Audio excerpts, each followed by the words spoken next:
কেমন আছেন? জি, ভালো আছি।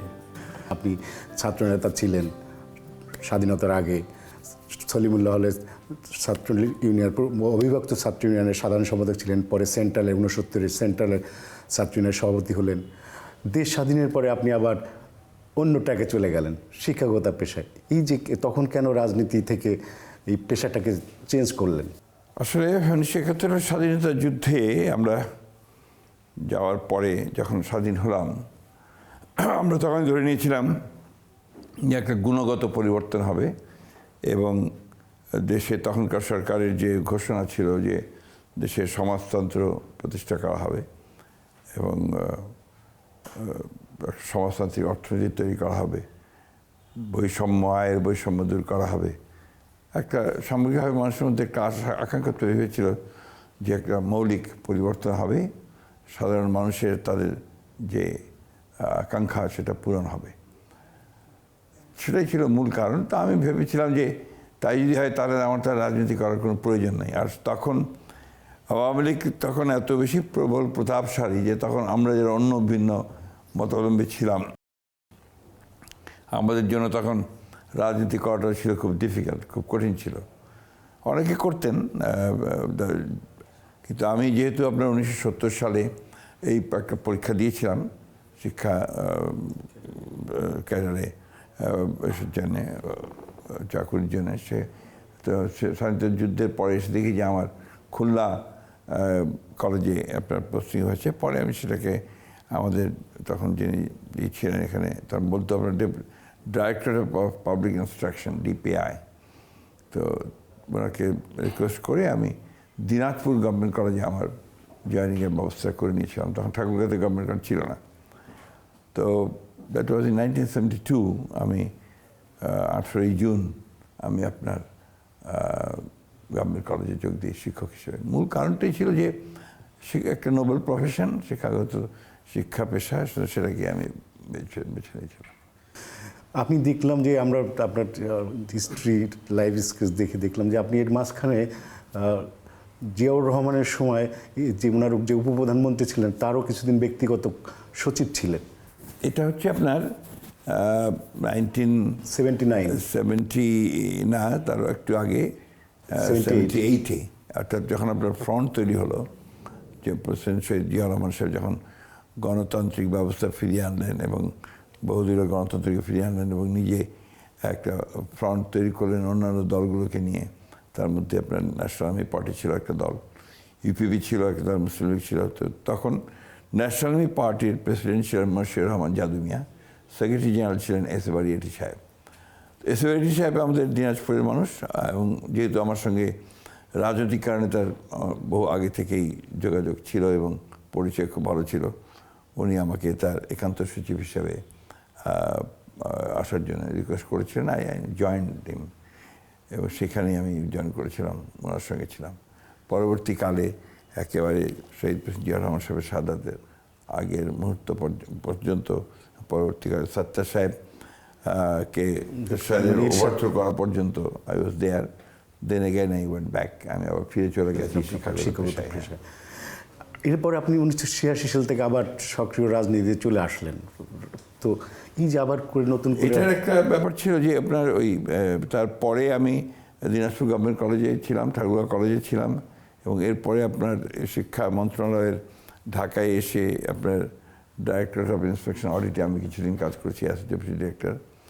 ওই সময়ে আপনার যখন ঠাকুরগাঁও পৌরসভার নির্বাচন আসলো, তখন এলাকার মানুষেরা সবাই আমাকে অনেক চাপ সৃষ্টি করলো যে আপনি আসেন, নির্বাচন করেন। আমি অনেক চিন্তাভাবনা করে আমার আব্বার সঙ্গে পরামর্শ করে then I decided to join politics. এবং আমি প্রথমে কোনো দলে না, আমি নির্দলীয়ভাবেই পৌরসভা নির্বাচনটা করেছিলাম। সেই নির্বাচনে বিপুল ভোটে জয়লাভ করেছিলাম। আপনি ওই রাজনীতি শুরু করলেন, কিন্তু আপনি তখন কোনো দল যোগ দেননি, কিন্তু এর পরবর্তীতে আপনি হ্যাঁ, তারপরেই আমি যখন আপনার নির্বাচন 91 নির্বাচন যখন আসলো, ওই সময় আমাকে যখন আপনার বলা হলো ঠাকুরগাঁও থেকে দেশনেত্রীর সঙ্গে দেখা করে আমি জয়েন করেছিলাম এবং তারপরে আমি আপনার নমিনেশন পেয়েছিলাম এবং ওই নমিনেশনে পাওয়া পর্যন্ত আমি ডাইরেক্ট পলিটিক্সে আমি জয়েন করলাম বিএনপিতে। কিন্তু ওই সময় তো আওয়ামী লীগ একটা মোটামুটি বেশ জনপ্রিয় একটা দল ছিল, এর সাথে জাতীয় পার্টি ছিল, আপনি বিএনপিকে কেন বেছে নিলেন? বিএনপিকে বেছে রাখা আমার তার সঙ্গে রাজনৈতিক যে আপনার মিল যেটা, এবং শহীদ প্রেসিডেন্ট জিয়া রহমানের যে আদর্শ, তার যে কর্মসূচি 19 দফা কর্মসূচি, বাংলাদেশি জাতীয়তাবাদের যে রাজনীতি, এই রাজনীতিগুলো আমাকে আকৃষ্ট করে। যেহেতু ছাত্র জীবনে আমি বাম রাজনীতির সঙ্গে জড়িত ছিলাম, এবং তারপরে অ্যাক্টিভলি 70-র সময় আমি ন্যাপেও ছিলাম। আমি ন্যাপের ডিস্ট্রিক্ট পাবলিক প্রচার সম্পাদক ছিলাম দিনাজপুরের। ফলে স্বাভাবিকভাবেই আমি যখন ন্যাপ যোগ দিয়েছিল এদিকে জিয়া রহমান সাহেবের সঙ্গে, আমিও ওই সব চিন্তা করে যে প্রেসিডেন্ট জিয়া রহমান সাহেবের আদর্শ উদ্দেশ্য থেকে অনুপ্রাণিত হয়ে আমি আপনার বিএনপিকে বেছে নিয়েছিলাম। আপনি তো এখন আমাদের যারা পলিটিশিয়ান আছে, সমসাময়িক পলিটিশিয়ানদের মধ্যে আপনি সবার চেয়ে অন্যতম সিনিয়র একজন রাজনীতিবিদ। আপনি অনেক কিছুই দেখেছেন, যে চড়াই উতরাই বাংলাদেশের তরুণ প্রজন্মের প্রতি আপনার কি ধরনের? না, বাংলাদেশের তরুণ প্রজন্ম তো আপনার অত্যন্ত আপনার ভাইব্রেন্ট। এখানে তো আপনার বাংলাদেশে ইতিমধ্যে যে ঘটনাটা ঘটেছে, আপনার জুলাইয়ের অভ্যুত্থান, ছাত্রগণ অভ্যুত্থান, এর নেতৃত্ব ছাত্রই দিয়েছে ডেফিনেটলি। আমরা তো দীর্ঘ 17-18 বছর ধরে আপনার সংগ্রাম করেছি, গণতন্ত্রের সংগ্রাম করেছি। ওই অভ্যুত্থানে মূলত তাদের নেতৃত্বে ছিল, এবং আমরা সমর্থন করেছি সম্পূর্ণভাবে। আমাদের দল, আমাদের অঙ্গ সংগঠন, আমাদের ছাত্র দলের তো প্রায় 416 জন আপনার তারা শহীদ হয়েছে। সুতরাং ওই ছাত্রদের নেতৃত্বে এটা আমি সবসময় বলে এসেছি, আপনার মনে থাকার কথা হয়তো বা, যে বিশেষ করে আপনার যে বিভাগীয় সমাবেশগুলো যেগুলো হতো, সেই সমাবেশগুলোতে বারবারই বলতাম যে তরুণরা কোথায়, যুবকরা কোথায়, ছাত্ররা কোথায়। কারণ ছাত্র, যুবক, তরুণদের পার্টিসিপেশন ছাড়া পরিবর্তন খুব কঠিন, এবং সেখানে আন্দোলনের চূড়ান্ত পর্যায়ে নিয়ে যাওয়া কঠিন। সেটা যখন হয়েছে তখনই পরিবর্তনটা হয়েছে। সেই জন্য আমি যেটা মনে করি যে তরুণদের, ছাত্রদের প্রতি আমার সেটা সবচেয়ে বেশি যেটা আমার আহ্বান, যে দেশকে পরিচালনা করার জন্য তরুণদের প্রয়োজন, এবং তাদের সেই জন্য ইকুইপড হতে হবে। তাদেরকে জ্ঞান অর্জন করতে হবে, এবং দেশপ্রেমকে সঙ্গে নিয়ে, সততাকে সঙ্গে নিয়ে, সাংগঠনিক শক্তিশালী করে আপনার রাজনীতিতে আসতে হবে। আসার কথা যে অনেকদিন পরে আপনার ইউনিভার্সিটিগুলোতে ইলেকশন হয়েছে, ছাত্র সংসদগুলোতেও নির্বাচন হওয়া উচিত বলে আমি মনে করি। কারণ এই ছাত্র সংসদের মধ্য দিয়েই ভবিষ্যতের নেতৃত্ব তৈরি হয়। বরাবরই বাংলাদেশের ইতিহাসটা তাই বলে আর কি। তো সেটাই যখন হয় না, তখন আপনার সঙ্গে ঘাটতি দেখা দেয়। এবং আমি মনে করি যে বাংলাদেশের রাজনীতির যে দুরবস্থা কিছুটা, এটার জন্য মূলত দায়ী ওই জিনিসটা, যে এখানে ছাত্র রাজনীতির নির্বাচনগুলো বন্ধ হয়ে গিয়েছে, ছাত্র সংসদের এই বিষয়টা খুব জরুরি দরকার ছিল। তো সেটা শুরু হয়েছে। এখন যদি আরও ভালো করে অন্যান্য কলেজ টলেজগুলোতে হয়, তাহলে আপনার অন্তত ছাত্র সংসদের নেতৃত্বটা তৈরি হবে। সেই কারণে আমি মনে করি যে তরুণদের জ্ঞান অর্জন করা উচিত, একই সঙ্গে তাদের মানুষের সঙ্গে তাদের মানে যে মিলটা, এটা আরও বাড়ানো দরকার, যোগাযোগটা বাড়ানো দরকার, এবং রাজনীতিতে পজিটিভ ভূমিকা নিয়ে আসা দরকার, এটা আমি বিশ্বাস করি। আপনি তো 72 সাল থেকে 75-এর আওয়ামী লীগের শাসন দেখেছেন, এরপরে আপনি আবার দেখলেন 17 বছরে শেখ হাসিনার শাসন। এই যে একটা দল এত দম্ভভরে চলে এবং এত ফ্যাসিস্ট হওয়ার পেছনের কী কারণ থাকতে পারে? আওয়ামী লীগ একটা অনেক পুরনো রাজনৈতিক দল। ইনফ্যাক্ট পাকিস্তানের সৃষ্টি হওয়ার পরে অপোজিশন হিসেবে আওয়ামী লীগই, তখন প্রথমে মনোয়ার হোসেনের নেতৃত্বে মুসলিম আওয়ামী লীগ আপনার গঠন হয়, পরবর্তীকালে শেখ মুজিবের নেতৃত্বে আওয়ামী লীগ আসে। এখানে আওয়ামী লীগ যে পুরনো রাজনৈতিক দল হিসেবে তার যে ভূমিকা ছিল সে পালন করেছে পাকিস্তান আমলে, 70 সাল পর্যন্ত পালন করেছে, 71 সালে যুদ্ধ শুরু হওয়ার আগে পর্যন্ত পালন করেছে। কিন্তু 71 সালের যুদ্ধে আওয়ামী লীগ নেতৃত্ব দিতে পারেনি। সেই নেতৃত্বটা দিয়েছে কিন্তু, যুদ্ধের নেতৃত্ব দিয়েছে কিন্তু বাংলাদেশ সেনাবাহিনী মোটামুটিভাবে, আর সরকারে তাজউদ্দিন সাহেব নেতৃত্ব দিয়েছে। এটা একটা বড় সমস্যা ছিল, এবং সেইটা কাটিয়ে উঠে যখন দেশ স্বাধীন হলো, স্বাধীন হওয়ার পরে আওয়ামী লীগের ভূমিকাটা ছিল অ্যান্টি পিপল, গণবিরোধী ভূমিকা ছিল, যে কারণে আপনারা দেখেছেন যে ওই সময়ে আপনার অসংখ্য দেশপ্রেমিক যুবককে হত্যা করা হয়েছে, বিভিন্ন বাম রাজনৈতিক দলগুলোর নেতাদেরকে হত্যা করা হয়েছে, এবং আপনার রক্ষী বাহিনী নামে একটি নতুন বাহিনী তৈরি করা হয়েছিল যে পুরো অপোজিশনকে দমন করার জন্যে। সেই কারণে আওয়ামী লীগ আস্তে আস্তে জনপ্রিয়তা হারায়।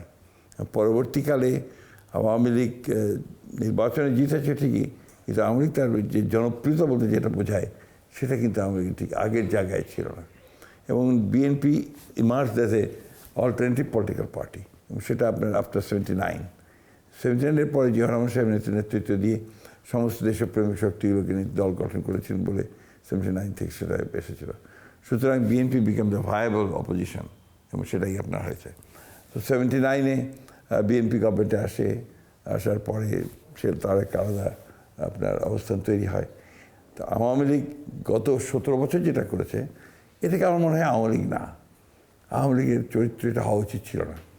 আওয়ামী লীগ হওয়া উচিত ছিল জনগণের পক্ষের শক্তি, আপনার দেশের পক্ষের শক্তি, স্বাধীনতার পক্ষের শক্তি বলতে দাবি করে, কিন্তু স্বাধীনতা বিরোধী কাজগুলো সব করে গেছে আওয়ামী লীগ, সার্বভৌমত্ব বিনষ্ট করেছে, যার ফলে জনগণের কাছ থেকে আওয়ামী লীগ হারিয়ে গেছে। এখন আওয়ামী লীগের জন্য রাজনীতি ফিরে আসা জনগণের সমর্থন নিয়ে it will be quite difficult আমার কাছে মনে হয়। কারণ এখানে একটা বড় রকমের ক্ষতি তাদের হয়ে গেছে, এর জন্য দায়ী তারা নিজেই, অন্য কেউ না। শেখ মুজিবকে আপনি কীভাবে মূল্যায়ন করবেন?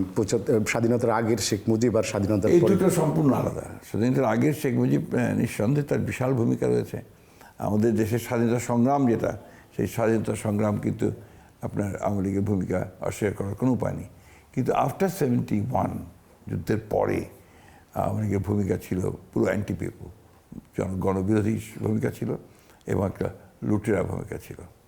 এই যে এই শেখ মুজিবকে আমরা মানে স্বাধীনতার আগের শেখ মুজিব এবং স্বাধীনতার পরের শেখ মুজিব যখন মূল্যায়ন, তখন টোটালি ডিফারেন্ট দুইটা চরিত্র আমরা দেখতে পাই। তো এই জায়গা থেকে কি আওয়ামী লীগ শিক্ষা নেয়নি? না, আওয়ামী লীগ শিক্ষা নিতে সমস্যাগুলো হতো না। আওয়ামী লীগ যদি আপনার ধরেন 72 যুদ্ধের পরেই যদি আওয়ামী লীগ তার অবস্থানে থাকতো, প্রো পিপল থাকতো, গণতন্ত্রের পক্ষে থাকতো, তাহলে একদলীয় শাসন বাকশালও করতে হতো না, রক্ষী বাহিনীও বানাতে হতো না, আর জনগণের ধিক্কারও পেতে হতো না। এটাই হচ্ছে দ্য ট্র্যাজেডি ওয়াজ দ্যাট, যে শেখ মুজিবের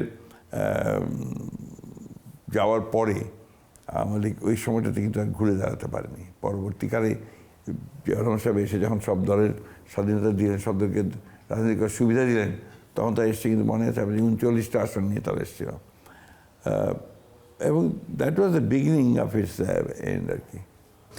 আপনি দীর্ঘদিন ধরে বিএনপির মহাসচিব হিসেবে চেয়ারম্যান, দেশের বাইরে ছিলেন, দলকে এক সুতোয় গেঁথে রেখেছিলেন, এবং অনেক টোপ, অনেক লোক থেকেও আপনার দলের কোনো নেতাই দল ছেড়ে যায়নি।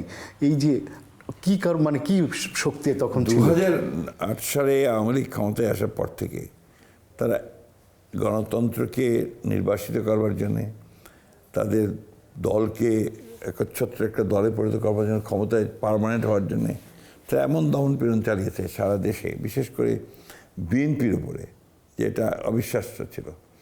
আপনার এমন কোনো দমন নীতি নেই যা তারা পালন করেন। হ্যাঁ, এই মানে গুম করা, হত্যা করা, অত্যাচার করা, নির্যাতন করা, মামলা দেওয়া, কেউ বিশ্বাস করবে যে একটা গণতান্ত্রিক দল, উদারপন্থী গণতান্ত্রিক রাজনৈতিক দল, লিবারেল ডেমোক্রেটিক পার্টি, তার বিরুদ্ধে 1,25,000-এর বেশি মামলা, আর আসামির সংখ্যা মোর দেন 60 লাখ।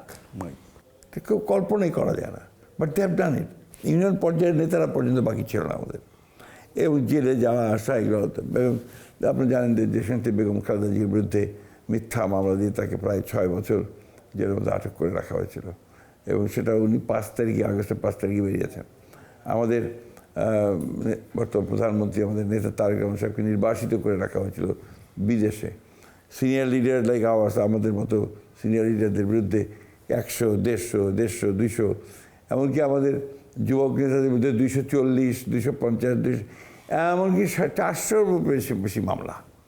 তো এই যে আপনার দমন পীড়নের ব্যাপারটা, প্রায় 1700 নেতা কর্মীকে গুম করে দেওয়া, এগুলো আপনারা সব জানেন, এগুলো নতুন করে বড় কিছু নেই। এটা আওয়ামী লীগ না, this is a totally fascist একটা গভর্নমেন্ট। একমাত্র হিটলারের সঙ্গে তার তুলনা করা যাবে। এটাকে মানে অবিশ্বাস্য, বাংলাদেশের চরিত্রের সঙ্গে এটা যায় না। বাংলাদেশে হয়েছে অতীতে আপনার সরকার, পাকিস্তানে আমাদের সরকার, বাংলাদেশ সরকার আপনার দমন নীতি চালিয়েছে, কিন্তু এইরকম কখনো হয়নি, নেভার। তো যে কারণে আপনার আমাদের যারা রাজনৈতিক নেতা ছিলেন, আমাদের যারা কর্মী ছিলেন, তাদের মধ্যে একটা আপনার আবেগের একটা জায়গা তৈরি হয়ে গিয়েছিল। এবং সে জায়গাটা ছিল যেটা আমরা এনি কেস আমরা কোনো মতেই আমরা দলের বাইরে যাব না, আমরা দলের মধ্যেই থাকব এবং আওয়ামী লীগকে আমরা প্রতিহত করবো সমস্ত চ্যালেঞ্জ মোকাবেলা করে। That was the reason. অন্যদিকে ম্যাডামের যে আপনার একটা ভূমিকা ছিল, তারপরে ম্যাডাম গ্রেফতার হওয়ার পরে তখন যে অবস্থার সৃষ্টি হলো, এই সময় আই মাস্ট অ্যাডমিট যে আমাদের দেশের সবচেয়ে সিনিয়র লিডার যারা, তারা কিন্তু একটা খুব বড় ভূমিকা পালন করেছিলেন। তারা কিন্তু ওই সময় যৌথ নেতৃত্ব মেনে নিয়েছিলেন।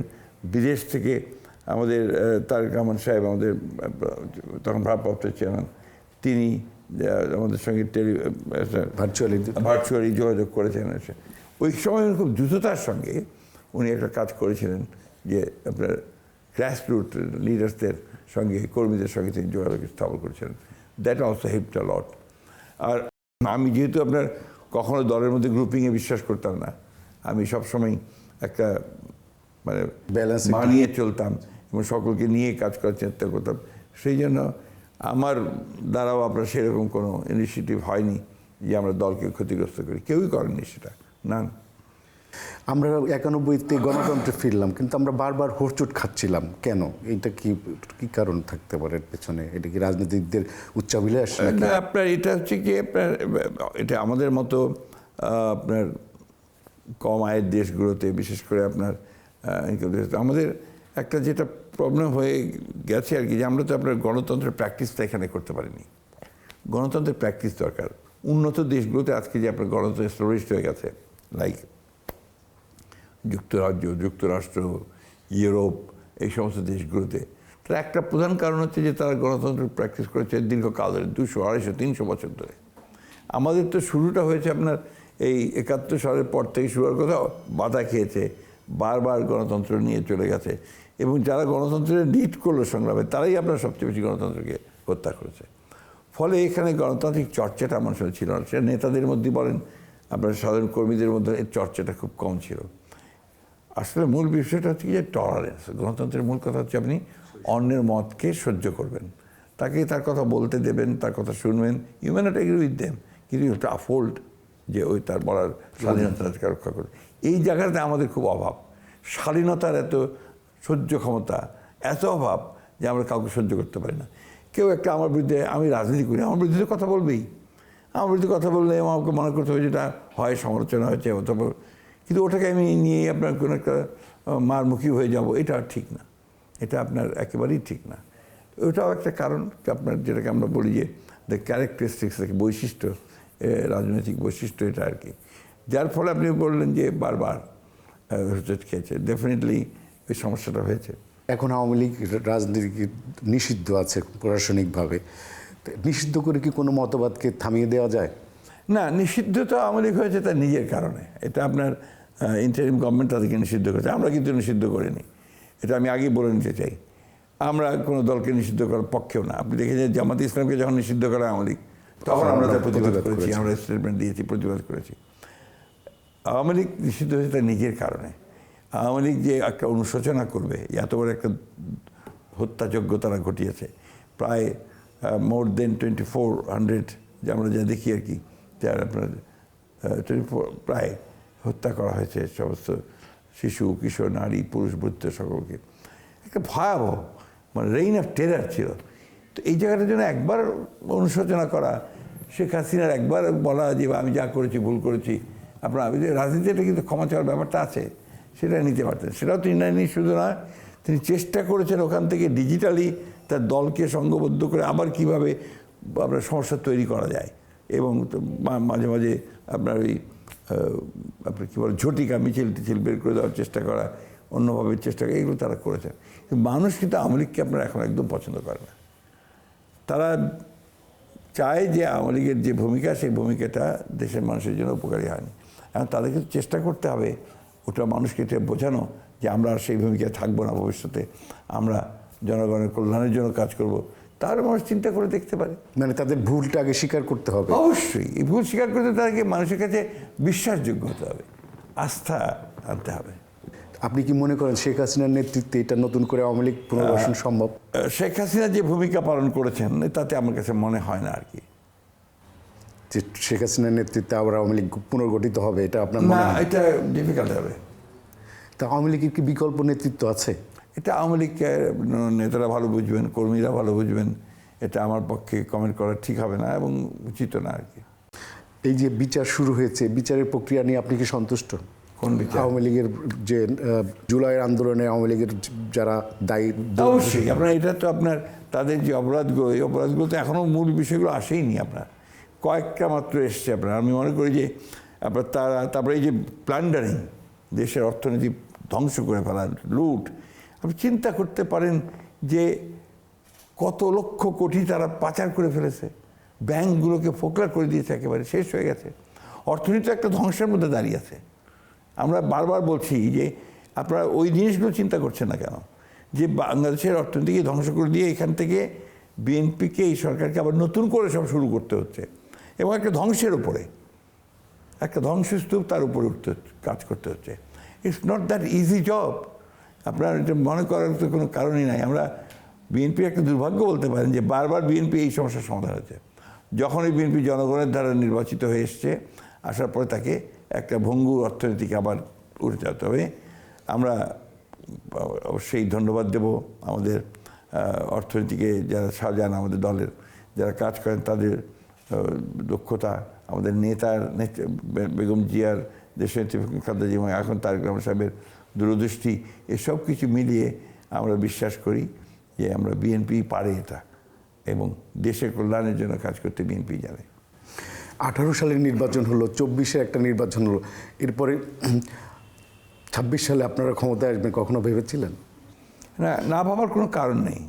কারণ হচ্ছে যে আমরা আপনার 18 সালের 14-তে যে নির্বাচন, সেই নির্বাচনে আমরা যাইনি এই জন্যেই যে আপনি জানেন যে তত্ত্বাবধায়ক সরকারের যে বিধান ছিল সেটাকে আপনার বাতিল করে দেওয়ার কারণে আমরা ওটার উপরই স্থির ছিলাম। তো তারা সেটা মেনে নেয়নি, যার ফলে আমরা নির্বাচনে যাইনি। প্রমাণিত হলো পরবর্তীকালে যে তত্ত্বাবধায়ক সরকারটা দরকার। এখন তো আপনার এটা সবাই একমত, তাই না? তো তখন আমরা সেই কারণে কিন্তু বাদ দিয়েছিলাম। পরবর্তীকালে আমরা 18-তে ভাবলাম যে যাই নির্বাচনে গেলে, যখন শেখ হাসিনা বলছেন যে আমি সব ঠিকঠাক মতো নির্বাচন করব, যার ফলে গণতন্ত্রকে একটা ট্রায়াল দেওয়ার কারণে আমরা কিন্তু নির্বাচনে গিয়েছিলাম। কী হয়েছে আপনারা দেখেছেন যে আমরা ঘর থেকে বেরোতে পারিনি, যারা প্রার্থী আছে লুট করে আগের রাত্রে। The election was complete before the night, before the day of the election. তো এটা গণতন্ত্রকে কীভাবে ধ্বংস করা, নির্বাচন প্রক্রিয়াকে একেবারে আপনার ছুঁড়ে ফেলে দেওয়া, এই জিনিসগুলো তো আওয়ামী লীগ করেছে। এগুলোকে ঠিক করে গড়ে তুলতে অনেক কষ্ট হয়েছে। আমি তো এবার ইলেকশন কমিশনকে আমি অবশ্যই ধন্যবাদ দেব যে তারা এর মধ্যে একটা চমৎকার গ্রহণযোগ্য নির্বাচন করেছে। And it was accepted by all, বিদেশে বলেন দেশে বলেন, সবাই তো অ্যাকসেপ্ট করে নিয়েছেন। তো আপনার এটাই হচ্ছে যে ট্রায়াল অ্যান্ড এরারের মধ্যে আপনাকে যেতে হবে, ভুল হবে, ত্রুটি হবে, কিন্তু গণতন্ত্রকে ধরে রাখেন, নির্বাচনকে ঠিকমতো করতে দেন। নির্বাচনই গণতন্ত্র নয়, কিন্তু নির্বাচন হলে আপনার একটা সুযোগ থাকে। আপনি গণতান্ত্রিক যে প্রতিষ্ঠানগুলো সেগুলোকে রক্ষা করেন, সেগুলোকে তৈরি করার চেষ্টা করেন। ওগুলোই তো শেষ করে দিয়েছে। আপনার বিচার বিভাগের স্বাধীনতা, নির্বাচন কমিশনের স্বাধীনতা, আপনার মিডিয়ার স্বাধীনতা। আপনার সেদিন দেখলাম যে আপনার এরা বললেন, সম্পাদকরা বললেন যে গত 3 মাসে আমাদের উপরে কোনো চাপ সৃষ্টি করা হয়নি, সরকারের দিক থেকে কোনো চাপ সৃষ্টি করা হয়নি বা সরকারের হস্তক্ষেপ ছিল না। এই জিনিসটাকে ধরে রাখতে হবে। আপনারা আপনাদের দায়িত্ববোধ থেকে আপনারা প্রচার করবেন, আপনারা সংবাদ প্রচার করবেন, সরকারের ভুল ত্রুটিগুলো অবশ্যই দেখাবেন, বলবেন, কিন্তু পজিটিভলি দেখাবেন, ইতিবাচকভাবে দেখাবেন, যাতে করে নেতিবাচক কোনো খবর না যায়। যেমন ধরেন আপনার, আমি দুঃখিত, আমি কোনো আপনার চ্যানেলের নাম বলতে চাই না, আমি একটা চ্যানেলে দেখলাম যে একটা আপনার টক শোর সাবজেক্ট হচ্ছে 2 মাসে ব্যর্থ সরকার। এটা হচ্ছে টক শোর সাবজেক্ট। আপনি দেখছেন 2 মাসে ব্যর্থ সরকার? হ্যাঁ, আমি কোনো একটা চ্যানেলের টক শো আমি দেখলাম, সে দিচ্ছে, শিরোনাম দিচ্ছে 2 মাসের ব্যর্থ সরকার। It's totally negative. এই ধরনের শিরোনাম দেওয়াটাই হচ্ছে একটা নেগেটিভ অ্যাটিটিউড আমি মনে করি। এটা আমি মনে করি যে মিডিয়ার দায়িত্বশীলতার অভাব, এটা হওয়া উচিত নয়। আপনি বলতে পারেন যে 2 মাসে সরকারের কোন কোন ব্যর্থ হয়েছে, সফল হয়েছে, সফলতা এবং ব্যর্থতা। কিন্তু ব্যর্থ সরকার এটা দেওয়া মানে হচ্ছে আপনি কিন্তু ওটা বলে দিচ্ছেন, এটা তো দ্যাটস নট ফেয়ার। আমি তো বলবো যে এই 2 মাস, 3 মাসে, 2 মাসে, 3 মাসে সরকার বহু কাজ করেছে এবং অনেকগুলো ভালো কাজ হয়েছে এবং কোথাও ব্যর্থতা আমি সেভাবে হাম তো আপনার ইন্টারিম গভর্নমেন্টের টিকা না দেওয়ার ফলে হাম এইভাবে ছড়িয়ে পড়েছে। এটা এই সরকার চেষ্টা করছে, সরকার প্রাণপণে চেষ্টা করছে। আপনার ইরান আর মার্কিন যুক্তরাষ্ট্রের যুদ্ধ তো আর বিএনপি সরকার লাগিয়ে দেয় নাই, ফলে তার তেলের যে সমস্যা হয়েছে, ক্রাইসিস হয়েছে ওই সময়টুকু, এটা বিএনপি অত্যন্ত সফলতার সঙ্গে, অত্যন্ত যোগ্যতার সঙ্গে হ্যান্ডেল করেছে। এখন তো নাই, but still the problem is there, যুদ্ধ তো ব্যাপারটা তো আছে। তো এই জিনিসগুলোই আমরা যেটা মিডিয়ার কাছ থেকে আশা করি আর কি, যে মিডিয়া পজিটিভলি করবে, নেগেটিভলি করবে না।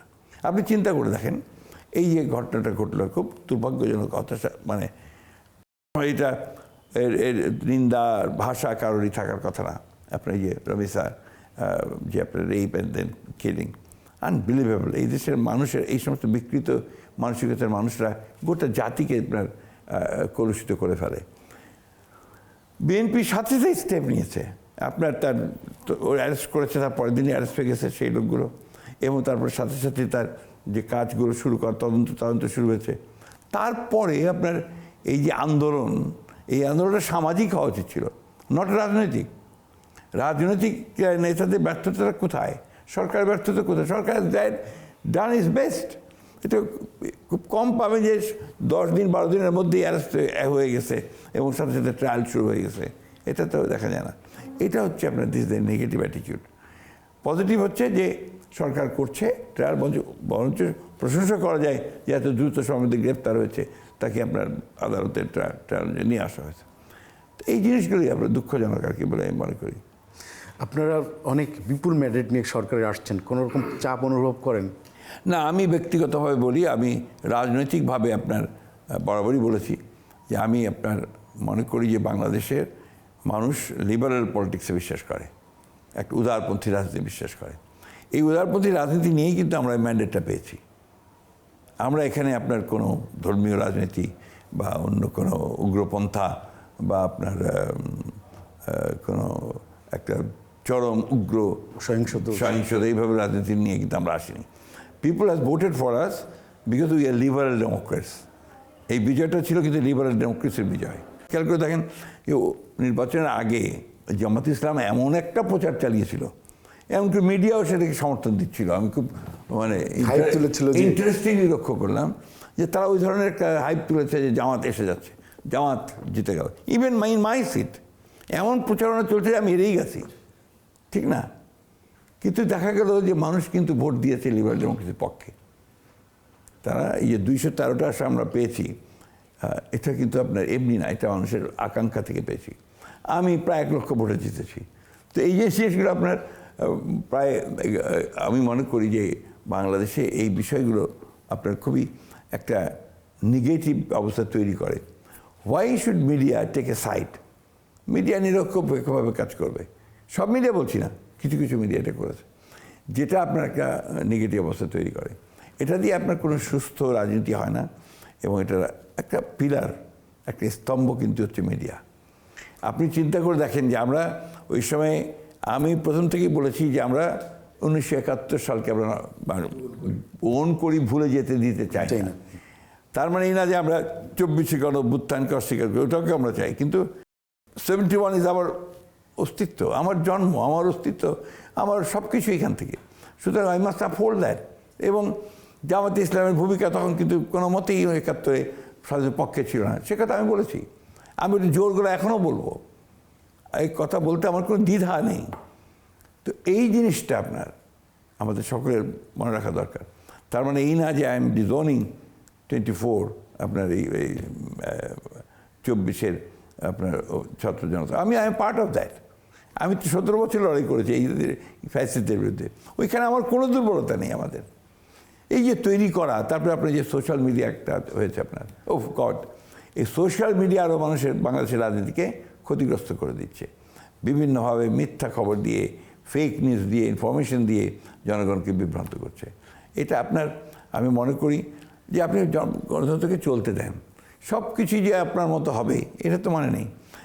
গণতন্ত্র হোক, নির্বাচন হোক, আস্তে আস্তে আসুক, ট্রায়াল অ্যান্ড এরার হোক, আবার যাক, নাহলে আপনার এটা দাঁড়াবে না, নিজের উপরে একটা ইনস্টিটিউশন বিল্ড আপ হবে না।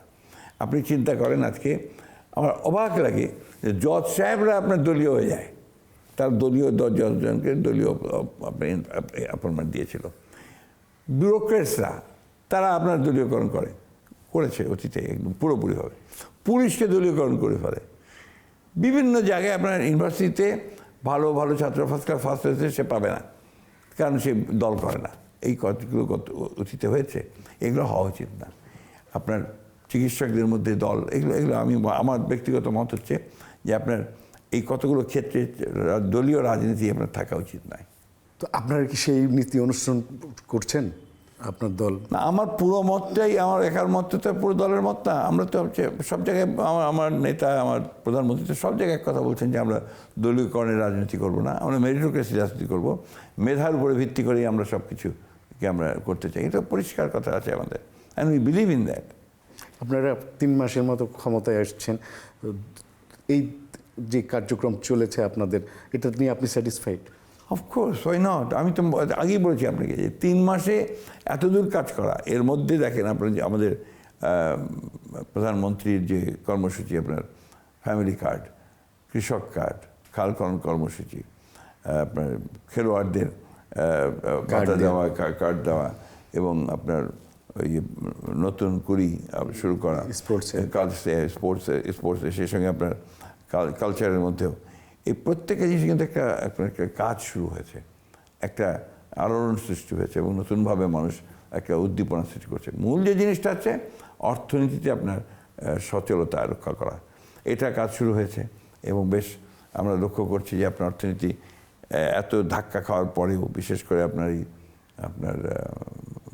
ফুয়েল ক্রাইসিসের পরেও কিন্তু আপনার অর্থনীতিতে এখন পর্যন্ত আমাদের যে শুরুটা, সেটা কিন্তু সেইভাবে বাধাপ্রাপ্ত হয়নি। It's going ahead.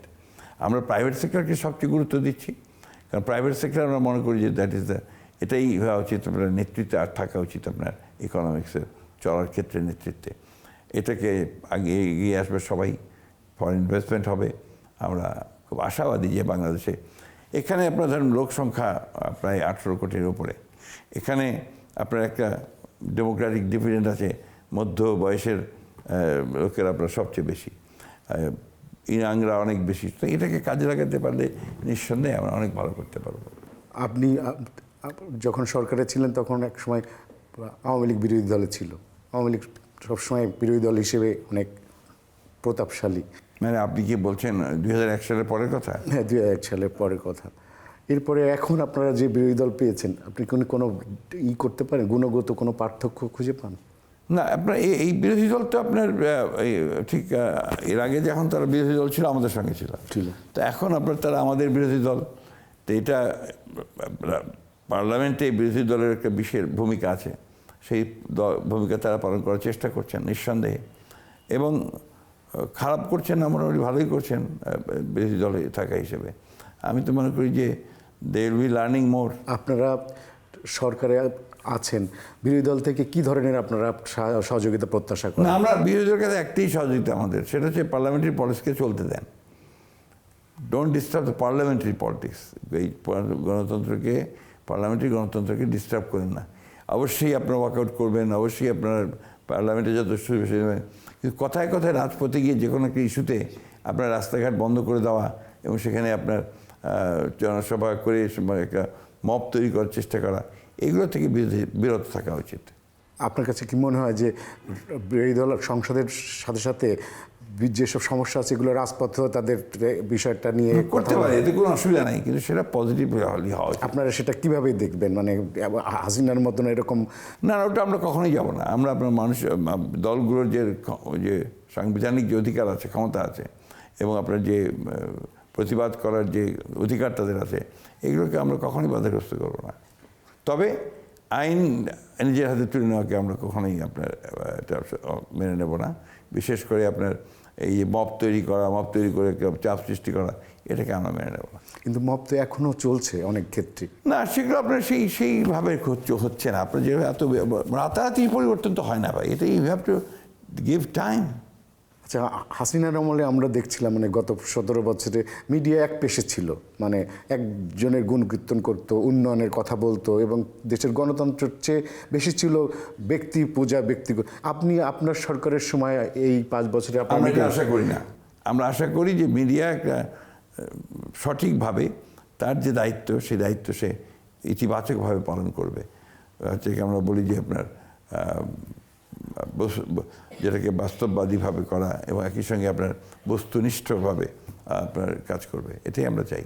আওয়ামী লীগের সময় একটা ভয়ের সংস্কৃতি ছিল, এই ডিজিটাল আইন ছিল, কিছু লিখলেই তার অনেকগুলো আইন তো আপনার চেষ্টা করা হচ্ছে পরিবর্তন করার জন্য, পার্লামেন্টে নিয়ে আসা হচ্ছে, এগুলোকে পরিবর্তন করা হবে এবং কাজ হচ্ছে। এখন পর্যন্ত তো এই অভিযোগটা কারো কাছে আমরা শুনিনি। কিন্তু আপনারা তো শুরু করলেন, আপনাদের সরকার তো ইন এ লং রান আরও সময় আছে, তো আপনারা আপনার অ্যাটিটিউডটা প্রথম দিকেই দেখবেন আপনি, মর্নিং শোজ দ্য ডে, আমরা তো প্রথম থেকেই শুরু করেছি কাজ করা সেইভাবে।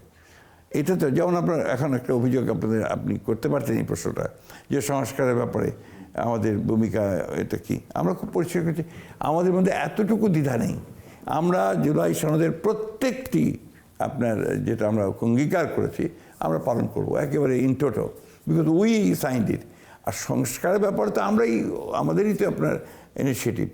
আমাদের ম্যাডাম 2016 সালে প্রথম ভিশন 2030 দিয়েছেন, সেটা ছিল আপনার রাষ্ট্রীয় কাঠামো পরিবর্তনের এবং অর্থনীতি পরিবর্তনের। এই যে দ্বিকক্ষ বিশিষ্ট পার্লামেন্ট, আপনার 2 বারের বেশি প্রধানমন্ত্রী না হওয়া, এগুলো তখনই দেওয়া হয়েছে। পরে আবার আপনার 22 সালে এই 31 দফা, যেটা আপনার আমাদের সমস্ত সামগ্রিকভাবে আপনার রাষ্ট্র কাঠামো পরিবর্তন এবং অর্থনৈতিক কাঠামো পরিবর্তনের ব্যাপারটাকে পরিষ্কার করে বলা আছে। আমরা সেভাবেই এগুচ্ছি এবং জুলাই সনদের ব্যাপারে আমরা ঘোষণাপত্র সই করেছি। জুলাই সনদ থেকে তো তারা সরে গেছে। জুলাই সনদে যে আপনার প্রফেসর ইউনূসের গভর্নমেন্টের সময় যে কমিটি ছিল, সেই কমিটি তারা তো জোর করে কতগুলো অন্যায়ভাবে চাপিয়ে দেওয়ার চেষ্টা করেছে জনগণের উপরে। তো এই জিনিসটা মেনে নেওয়া যাবে না। যেটা আমরা নোট অফ ডিসেন্ট দিয়েছি সেটা তো গণভোটে এসছে, সেভাবেই এসছে, আর সেটা এইভাবেই করুক। আমরা পার্লামেন্টে যদি বলা আছে যে আমরা যদি আপনার ম্যান্ডেট পেয়ে যাই তাহলে আমাদের মতো করে আমরা করব, বলাই তো আছে ওখানে। তো সেটা তো বলে না, অস্বীকার করে সেটাকে ইস্যু বানাতে চাচ্ছে। এটা কিন্তু আমরা যে অফারটা দেওয়া হয়েছে আমাদের তরফ থেকে, যে আসেন আমরা সরকারি দল এবং বিরোধী দলে এক সংবিধান সংশোধন কমিটি করা এবং সেখানে সেগুলো বসে ওই সমস্যাগুলো আমরা সমাধান করি। না, তাদেরকে জোর দিতেই হবে। এইভাবে তো গণতন্ত্র হবে না, এটা গণতন্ত্রের ভাষা না। সেক্ষেত্রে কি হবে তারা যদি আপনাদের এইটা আশ্বস্ত? আমার বিশ্বাস যে ওনারা আসবেন, আলোচনার মধ্যে আসবেন এবং এই সংসদীয় কমিটি যেটা প্রস্তাব দেওয়া হয়েছে এখানেও তারা কাজ করবে, এটা আমার বিশ্বাস। কিন্তু তারা তো আপনাদেরকে বিশ্বাস করতে পারছে না।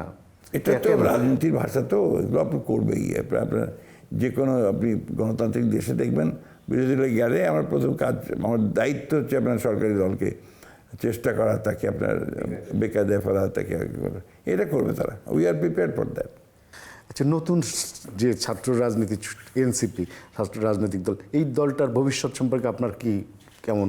এই ব্যাপারে আমি এখনও কোনো কমেন্ট করতে পারবো না। এই জন্য যে আমি যখন দেখলাম যে তারা বিএনপির লোকজনকে নিয়ে যাচ্ছে, তাদের দলের মধ্যে ভর্তি করছে, তারপরে তাদের যে দীনতা এটা প্রকাশ পাচ্ছে আর কি।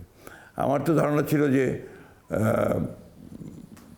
এনসিপি যদি এককভাবে ইলেকশন করতো তাহলে হয়তো তারা অনেক ভালো করতো এবং তাদের দলের ভবিষ্যৎটা অনেক ভালো হতো। নাও they have been bracketed with জামাত। এই জায়গাটা তাদের জন্য একটা বিপদ আসবে। তারা বিএনপিকে কেন টার্গেট করছে? বিএনপি নেতাকর্মী স্বাভাবিক, ওই জন্যই টার্গেট করবে। আপনি যেটাকে আপনাকে বললাম, সরকারি দলকে টার্গেট না করে বিরোধী দল থাকবেন কোথায়? আপনি দীর্ঘদিন ধরে রাজনীতি করছেন, অনেক দিন সরকারে ছিলেন, মন্ত্রী ছিলেন।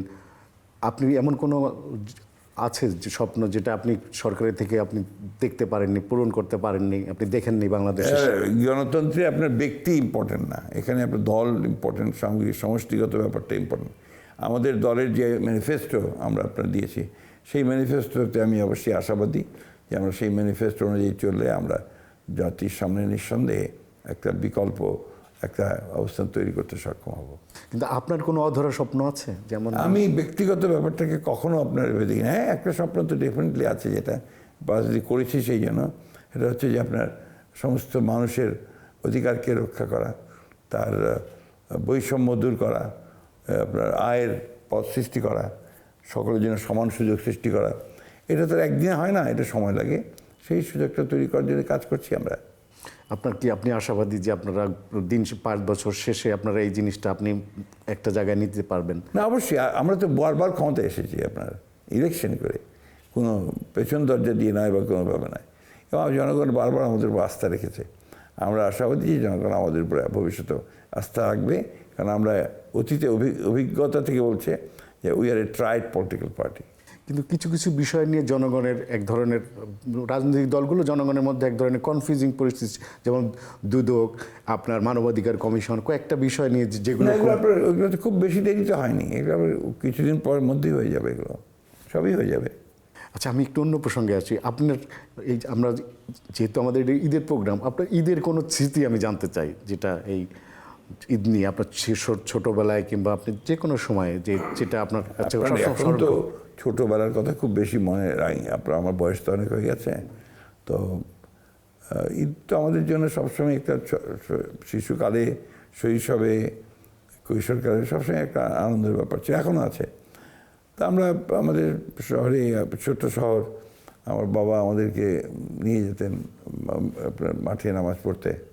মাঠে নামাজ পড়তো, কোরবানি হতো, ফিরে এসে। এগুলো তো আছেই, স্মৃতি এগুলোই আর কি। আচ্ছা, আমি একটা বিষয়, আমরা কিছুদিন আগে মিডিয়ায় দেখছিলাম যে অবসরের একটা বিষয়, রাজনীতিবিদরা আমরা দেখেছি, রাজনীতিবিদরা খুব মানে যতক্ষণ সুস্থ থাকেন, যতক্ষণ কর্মক্ষম থাকেন, ততক্ষণই রাজনীতি করে যান। কিন্তু আপনার মুখ দিয়ে আমরা শুনলাম যে আপনি অবসরের কথা চিন্তা করছেন। আমি এটা বহুকাল থেকেই ভাবি, চিন্তা করি যে পলিটিক্যাল লিডারদের আসলে আপনার রিটায়ারের একটা সময় বিষয় থাকা উচিত। এই জন্যে যে একটা মানুষের আপনার একটা সময় থাকে যখন তার ব্যাক করা উচিত নিজের কাছে, যে সারা জীবন বহু কাজ হয়েছে, এখন একটু নিজের কাছে ফিরে যাই। Then he can try to write books, তার এক্সপিরিয়েন্সগুলো অন্যভাবে আনতে পারে, অন্য কাজের সঙ্গে জড়িত হতে পারে, কিছু মানবতামূলক কাজের সঙ্গে জড়িত হতে পারে। এই কাজগুলো করা যেতে পারে যথেষ্ট। এটা আমার বিশ্বাস, এবং আমি সত্যভাবে বলেছি যে I want to retire from politics at the time, যখন সময় আসবে। বিশেষ করে আমার এখন একটা কাজ বাকি আছে মনে হয় আমার কাছে, সেটা হচ্ছে যে আপনার কাউন্সিলটা করে দেওয়া আমার পার্টির। সেই কাউন্সিলটা করে দিতে পারলে সময় মতো, তারপরে আমি একটু নিজের জন্য সময় চাই একটু। আমার দেশে, আমার এলাকাতে, আমার বাইরে, আমার সন্তানদের কাছে, আমার পরিবারের কাছে আমি একটু বেশি সময় দিয়ে থাকতে চাই আর কি। কিন্তু অনেকেই তো ব্যক্তিগত ব্যাপার, অনেকে তো আপনাকে নিয়ে অন্যরকম চিন্তা ভাবনা করে যে আপনি রাষ্ট্রের প্রধান হবেন 1 নম্বর। এই চিন্তা ভাবনাগুলো আমার মধ্যে কখনোই ছিল না। আমি আজকে যে জায়গায় এসেছি এটা আমি কখনো চিন্তা করে আসিনি। আমাকে দল মনে করেছে, আমার নেতারা, আমার বেগম খালেদা জিয়া, তারেক রহমান সাহেব মনে করেছেন যে আমার এই জায়গাতে আসা উচিত, আমি সেভাবে এসেছি। আমি কিন্তু কখনো নিজে আপনার এর জন্য চেষ্টা করে, তদবির করে আমি কখনো আমার নিজের জন্য করিনি, এখনও করি না। এখন I don't believe in it. If the party things, আমার নেতা যদি মনে করে যে আমার এখানে কোথাও যাওয়ার দরকার আছে, আমার পক্ষে সম্ভব হলে আমি অবশ্যই সেই কাজটা করার চেষ্টা করি। যদি আপনাকে পার্টি যদি মনে করে যে মহামান্য প্রেসিডেন্টের দায়িত্ব, যদি বিষয়টা আমি কখনো উত্তর দিই না। আপনার এরকম আলোচনা চলছে না, চলতে পারে, কত আলোচনা, বাংলাদেশ তো গুজবের দেশ। আপনি বলছেন আপনি অবসরের কথা চিন্তা করছেন, এরকম যদি দায়িত্ব আসে তখন কি নেবেন না? আপনার শুনে, বাংলাদেশের প্রবলেমটা আপনার আগেও বলছেন, হুজুগে মানুষ আপনার একটা ফেক ইনফরমেশনের উপরে সব দৌড়ায়, তাই না?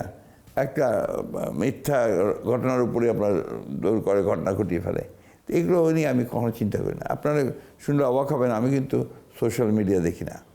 আচ্ছা আচ্ছা। এটা অনেকেই মনে করবেন যে আরে বাবা, এটা তাহলে উনি রাজনীতি করেন।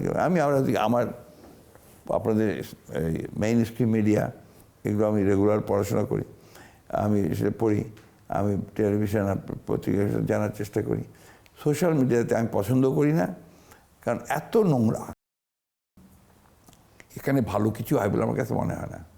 আপনার সরকার এই যে নতুন মন্ত্রিসভা যাদেরকে নিয়ে হলো, আপনি কি এই মন্ত্রিসভাকে নিয়ে আপনার কোনো মূল্যায়ন আছে? না, খুব ভালো মন্ত্রিসভা আছে, ইয়াং অ্যান্ড আপনার কিছু আমরা আমাদের মতো কিছু পুরনো লোকজনকে নিয়ে গঠিত মন্ত্রিসভা, বেশিরভাগই তো ইয়াং, এবং এটা অত্যন্ত ইফেক্টিভ হয়েছে। এবং আমি মনে করি যে এটা আমাদের নেতা তারেক রহমান সাহেবের একটা মানে দূরদর্শী একটা সিদ্ধান্ত হয়েছে। কিন্তু আপনার সমসাময়িক কিছু নেতা এখনো কোনো পোর্টফোলিওর বাইরে কিংবা এটা তো হতেই পারে, সবাই যে আপনার পোর্টফোলিওতে থাকবে থাকবে না, দেখা যাবে হয়তো কালকে উনি এসে গেছেন, আমি চলে গেছি। এটা পার্লামেন্টারি পলিটিক্সে এটা কিন্তু আপনার common practice. It depends on the prime minister, সংসদের নেতার উপরে এটা নির্ভর করবে, এটা তার প্রেরোগেটিভ। কিন্তু আপনার কাছে কিরকম কোনো মূল্যায়ন আছে যে আপনার মানে পোস্টগুলো কি সব ঠিক মতো হয়েছে? ঠিক মতো না হলে তারা আছেন কেন? অফকোর্স অ্যাপ্রোপ্রিয়েট সব হয়েছে। আপনি আপনার এই 3 মাসে আপনার সরকারকে কত পয়েন্ট দেবেন, পার্সেন্ট দেবেন? এই ধরনের ব্যাপারে আমি বিশ্বাস করি না। I don't give points, I am not an examiner. আপনি মনে করেন যে সব সেক্টরেই আপনারা সফল? আমরা কাজ করছি তো, ভালোভাবে কাজ করার চেষ্টা করছি। এই 3 মাসের মধ্যে আপনি কী ইভ্যালুয়েট করবেন? 3 মাসে তো আপনার একটা বাচ্চাকেও ইভ্যালুয়েট করা যায় না, আর আমরা তো গভর্নমেন্ট একটা। কিন্তু আপনার 3 মাস বা আপনারা তো 1 মাস 1.5 মাস 90 দিন পরই তো আপনারা একটা মূল্যায়ন রিপোর্ট করছেন নিজ থেকেই সরকার থেকে। আমাদের তো খুব ভালো রিপোর্ট আসছে, আমাদের জনগণের কাছ থেকে আমরা ভালো ফিডব্যাক পাচ্ছি। আপনি বাংলাদেশের রাজনীতিকে কোথায় দেখতে চান? একেবারেই যে সবচেয়ে সুস্থ অবস্থায় দেখতে চাই, একটা লিবারেল ডেমোক্রেসি দেখতে চাই বাংলাদেশের রাজনীতিতে, তার সাকসেস দেখতে চাই। এবং আপনি আশাবাদী যে আমরা এক সময় সেই পর্যায়ে পৌঁছবো? অবশ্যই আমরা বহুদূর এগিয়েছি, এখন আমরা যদি ঠিকমতো চলিতে সে জায়গায় পৌঁছাবো।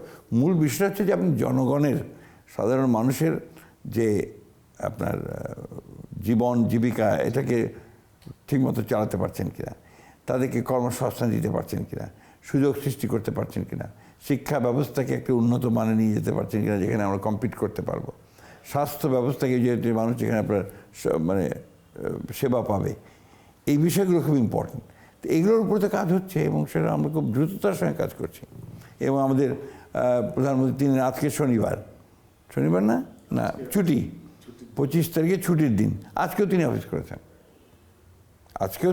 করেছেন। আপনারা জানেন যে প্রত্যেক শনিবার দিনও তিনি অফিস করেন। তো এই ধরনের একজন প্রধানমন্ত্রী যেখানে আছেন, যিনি যে কাজের সঙ্গে তার সম্পর্ক, প্রতি মুহূর্তে তিনি কাজ করছেন, এখানে তো সাকসেসফুল হয়ে না হয়ে যাবে না। আমাদের প্রায় আমাদের সময়ের টেলিভিশনের দর্শকদের উদ্দেশ্যে আপনার কিছু যদি বলার থাকে? সময়ের টেলিভিশনের উদ্দেশ্যে এই কথাটি বলার যে কোনো টেলিভিশনের উদ্দেশ্যে আমার একটি কথাই বলার আছে, যে সেটা হচ্ছে যে কখনো রাজনৈতিকভাবে বায়াস না হওয়া, যেটা অতীতে অনেক আপনার চ্যানেলগুলো করেছে এবং তার জন্যে অনেক সমস্যা তৈরি হয়েছে। এটা সামগ্রিকভাবে জাতি ক্ষতিগ্রস্ত হয়, মিডিয়া অ্যাজ এ হোল তো ক্ষতিগ্রস্ত হয়, জাতীয় ক্ষতিগ্রস্ত হয়। সুতরাং আমার অনুরোধ এটাই থাকবে যে সময়ের টেলিভিশন তারা নিরপেক্ষ ভূমিকা পালন করবে, গণতন্ত্রকে একটা প্রাতিষ্ঠানিক রূপ দেওয়ার ক্ষেত্রে তারা বস্তুনিষ্ঠ ভূমিকা পালন করবে। এটাই আমাদের প্রত্যাশা, এটাই আমাদের তাদের কাছে আকাঙ্ক্ষা। আর মানুষের কাছে এটাই যে আপনারা চোখ কান খোলা রেখে সিদ্ধান্ত নেবেন, কাজ করবেন। আপনাকে অনেক ধন্যবাদ এবং ঈদ মুবারক। ধন্যবাদ, ঈদ মুবারক।